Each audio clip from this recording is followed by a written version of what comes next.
আসসালামু আলাইকুম everyone, welcome back to my channel Bilkis kitchen blog. আবারও নতুন একটা ভিডিও নিয়ে চলে এলাম আপনাদের মাঝে। আমার আজকের ভিডিও হলো ছানার মিষ্টি তৈরি। আর এই ছানার মিষ্টিটা দেখেন কতটা সুন্দর রেসিপি। বাসাতেই যে এত ভালো ছানার মিষ্টি তৈরি করা যায় এটা না দেখলে বুঝতেই পারবেন না। আর দেখেন এই মিষ্টিটার ভিতরে কতটা রস ঢুকেছে। তো আপনারা যদি আমার এই টিপস এন্ড ট্রিক্স ফলো করেন তাহলে আপনারাও বাসাতে এমন সুন্দর ছানার মিষ্টি তৈরি করতে পারবেন। তো চলুন কিভাবে এই ছানার মিষ্টিটা তৈরি করেছি দেখিনি। আমি প্রথমে ছানা কাটানোর জন্য মেজারমেন্ট কাপের 1 কাপ গুঁড়া দুধ নিয়ে নিয়েছি।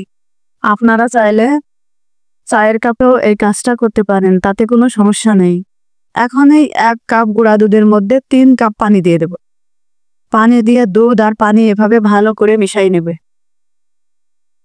দুধ আর পানি ভালো করে মিশাই নিতে হবে। এখন চলে যাবে চুলোয় দিয়ে হাই হিটে এই দুধটা জাল দিতে হবে। যতক্ষণ না বলক আসে ততক্ষণ এভাবে ভালো করে কুক করতে হবে। আর অবশ্যই মাঝে মধ্যে এভাবে নাড়াচাড়া করে দিতে হবে। আর একটু গরম হয়ে আসলে অনবরত এভাবে নাড়াচাড়া করে দিতে হবে, তা না হলে কিন্তু দুধে সর পড়ে যেতে পারে। এই জন্য অনবরত এই দুধটা নাড়াচাড়া করে হাই হিটে বলক ওঠাতে হবে। আর যখনই বলক চলে আসবে তখনই এই যে 5 চামচ ভিনেগার দিয়ে দেবো। ভিনেগার দিয়ে এভাবে অনবরত নাড়াচাড়া করব। অনেকে ছানা কাটাতে পারেন না, মিষ্টির ক্ষেত্রে ছানা কাটানোটাই কিন্তু মেন। তো কিভাবে পারফেক্ট ছানা কাটাবেন আমার এই ভিডিওতে আমি একবারে সহজভাবে দেখাই দেবো। আর যখনই দেখবেন যে ভিনেগার দেওয়ার পরেও ছানা কাটছে না, তখন কিন্তু মনে করবেন যে ভিনেগার একটু কম হয়েছে। এর পর্যায়ে এসে আমি আরো 2 চামচ ভিনেগার দিয়ে দেবো। এখন এই যে আরো 2 চামচ ভিনেগার দেওয়ার পরে আবারও এভাবে নাড়াচাড়া করতে হবে। এভাবে নাড়াচাড়া করতে করতে দেখেন এই যে আমার এখন কিন্তু ছানা পেটে গেছে। ভিনেগারটা এভাবে 2 বারে দিলে ছানাটা খুব সহজেই কাটিয়ে নেওয়া যাবে। এই জন্য আপনারাও চেষ্টা করবেন যে ভিনেগারটা প্রথমে একটু দেবেন, তারপরে আবারও দিয়ে দিবেন। তাহলে ভিনেগারটা 2 বারে যদি দেন খুব সহজেই কিন্তু ছানাটা কেটে যাবে। তো আমি এই যে ছানা কাটানো হয়ে গেছে, এখন চুলো বন্ধ করে ছানাটা সেঁকে নেব। এর জন্য আমি একটা বাটির উপরে একটা সাদা কাপড় দিয়ে দিয়েছি। অবশ্য ছানা কাটানোর সময় সাদা কাপড় নেওয়ার চেষ্টা করবেন, তা না হলে কালার কাপড় নিলে অনেক সময় ছানাতেও কালার লেগে যেতে পারে। এই জন্য সাদা কাপড় দিয়ে এই ছানাটা ছাকার চেষ্টা করবেন। এখন এই ছানাটা এভাবে সব ঢেলে দেব, দিয়ে একটু সেঁকে নেব। এরপর গরম পানিটা ফেলে দেব। গরম পানিটা ফেলে এই ছানাটা কিন্তু সাথে সাথে আমি ঠান্ডা পানি দিয়ে একটু ধুয়ে নেব। সাথে সাথে কিন্তু ঠান্ডা পানি দিয়ে ধুয়ে নিতে হবে, তা না হলে কিন্তু ছানাটা বেশি সিদ্ধ হয়ে যেতে পারে। আর ছানাটা যদি বেশি সেদ্ধ হয়ে যায় তাহলে কিন্তু মিষ্টিটা ভালো হবে না। এই জন্য অবশ্যই সাথে সাথে এই ছানাটা ঠান্ডা পানি দিয়ে, একবারে ঠান্ডা নয়, নর্মাল পানি দিয়ে ধুয়ে নিতে হবে। নর্মাল পানি দিয়ে এভাবে ভালো করে ছানাটা ধুয়ে নিতে হবে। এখন এই যে নর্মাল পানি দিয়ে এভাবে একটু ধুয়ে নেব। ধুয়ে এখন এই পানিটা ভালো করে চেপে দিতে হবে। খুব বেশি চিপাচিপি করা যাবে না, এটা আলতো হাতে একটু চেপে নিতে হবে। খুব বেশি চাপাচাপি করলে কিন্তু ছানার ভিতরে তেলটা বের হয়ে আসবে, আর তেলটা বের হয়ে আসলে কিন্তু মিষ্টিটা ভালো হবে না। এই রান্না এখানে খুব বেশি চাপাচাপির দরকার নেই, আলতো হাতে এই পানিটা বের করে নিতে হবে। এখন ছানা থেকে পানি ঝরানো হয়ে গেছে। এই যে দেখেন আমার ছানাটা কত সুন্দর হয়েছে। মোটেও কিন্তু আমার ছানাতে পানি নাই, দেখেন কতটা সুন্দর ঝরঝরে হয়েছে। এখন এই ছানাটা হাত দিয়ে এভাবে ভালো করে ভেঙে নিই। ছানাটা যদি বেশি নরম থাকে তাহলে একটু ফ্যানের নিচে দিতে পারেন।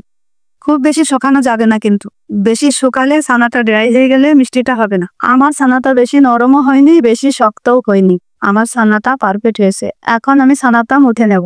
এর জন্য আমি একটা পিঁড়ি নিয়ে নিয়েছি। পিঁড়ির উপর ছানাগুলো এভাবে দিয়ে হাত দিয়ে ভালো করে মুঠে নেই।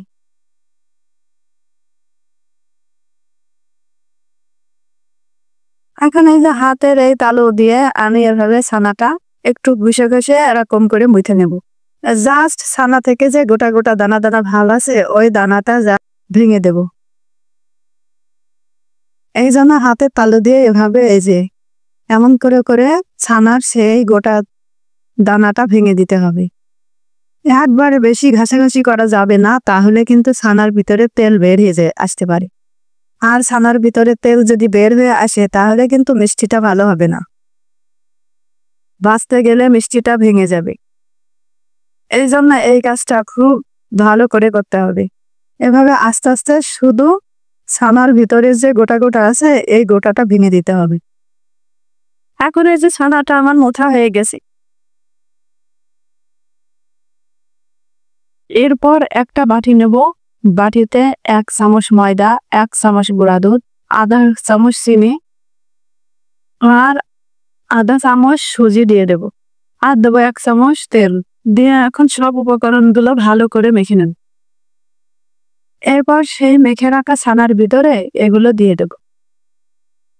এগুলো ছানার ভিতরে দিয়ে আলতো হাতে এভাবে ভালো করে মেখে নাও। এটা বেশি চাপাচাপি করে মেশানো যাবে না, এটা আলতো হাতে এভাবে মিশাই নিতে হবে।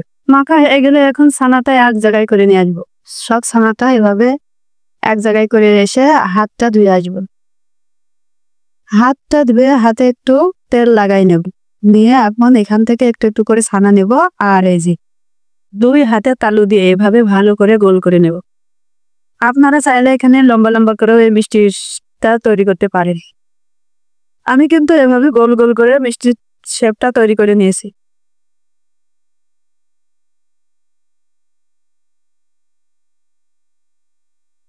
এরপর আবারও এখান থেকে একটু করে ছানা নেব আর এই যে 2 হাতে তালু দিয়ে প্রথমে গোল গোল করে নেব। 2 হাতে তালু দিয়ে এভাবে ভালো করে গোল গোল করে নেব।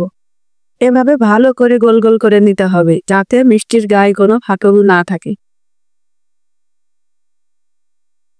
একইভাবে আমি সব মিষ্টিগুলো বানিয়ে নেব।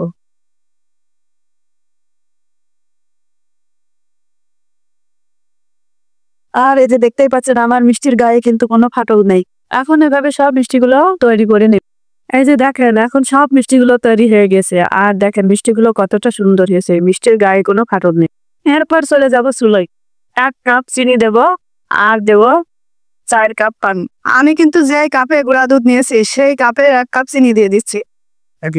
আর আপনারা যে কাপে দুধ নেবেন সেই কাপে চিনিটা দিবেন। আর 1 কাপ চিনিতে 4 কাপ পানি দিয়ে দেব। দিয়ে চুলোটা হাই হিটে জাল দিতে থাকবো বলক আসা পর্যন্ত। এরই মাঝে আমি একটা বাটিতে 1 টেবিল চামচ ময়দা নিয়ে নেব। 1 টেবিল চামচ ময়দা নিয়ে এখানে অল্প একটু পানি দিয়ে এভাবে গুলিয়ে নেব।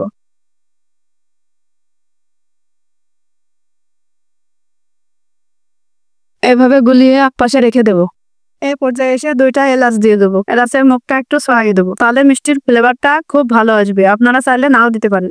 এখন চিনিটা ফুটে উঠেছে আর মিষ্টিগুলো দিয়ে দেবো।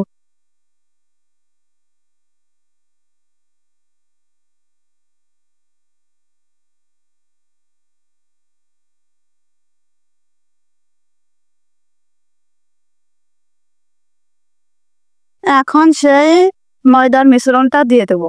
এই মিশ্রণটা দিলে একটা ফেনা সৃষ্টি হবে, এতে করে মিষ্টিগুলো ভাঙার চান্স থাকবে না আর মিষ্টিগুলো পারফেক্টলি সেদ্ধ হয়ে যাবে। এখন ঢাকনা দিয়ে ঢেকে দেবো। ঢাকনা দিয়ে ঢেকে এভাবে হাই হিটে আধা ঘন্টা কুক করে নেব। আধা ঘন্টা কুক করার পরে এই যে দেখেন মিষ্টিগুলো হয়ে গেছে। আর মিষ্টিগুলো দেখেন কতটা বড় বড় হয়ে গেছে। আর দেখেন দেখতে কতটা সুন্দর দেখাচ্ছে। এখন এই মিষ্টিগুলো আপনারা চাইলে এভাবে রেখে দিতে পারেন, কিন্তু আমার এই পাত্রটা চওড়া হয়ে গেছে বলে মিষ্টিগুলো ভেজছে না শিরার সাথে।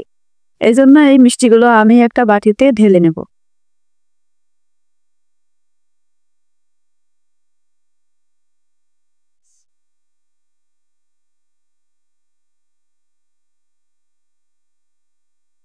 এই যে দেখেন বাটিতে ঢেলে নিলে কিন্তু মিষ্টিগুলো শিরার সাথে ভালো ডুবে গেছে।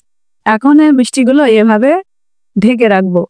আপনারা চাইলে সারা রাতের জন্য ঢেকে রাখতে পারেন। আমি কিন্তু 5 ঘন্টা ঢেকে রেখেছি। 5 ঘন্টা পর ফিরে আসছি। এই যে দেখেন মিষ্টিগুলো কতটা সুন্দর হয়েছে আর ফুলে ফুলে কতটা বড় হয়ে গেছে দেখেন। এখন এই মিষ্টিগুলো আপনাদের কেটে দেখাবো। এই যে দেখেন মিষ্টিটা ভেতরটাও কতটা পারফেক্ট ভাবে হয়ে গেছে। ভিতরটাও কিন্তু রসের টইটুপুর হয়ে গেছে। দেখেন ভিতরটা কতটা রস ঢুকেছে। এই যে দেখেন, আর মিষ্টিটা দেখেন কতটা স্পঞ্জ হয়েছে। সব মিষ্টিগুলো একই রকম হয়েছে। ভিতরটা রসে ভরে গেছে আর মিষ্টিটা অনেক বেশি সফট হয়েছে। তো আশা করছি আমার এই মিষ্টি বানানোর রেসিপিটি আপনাদের ভালো লেগেছে। তো আজকের মতো এখানেই শেষ করছি। আল্লাহ হাফেজ।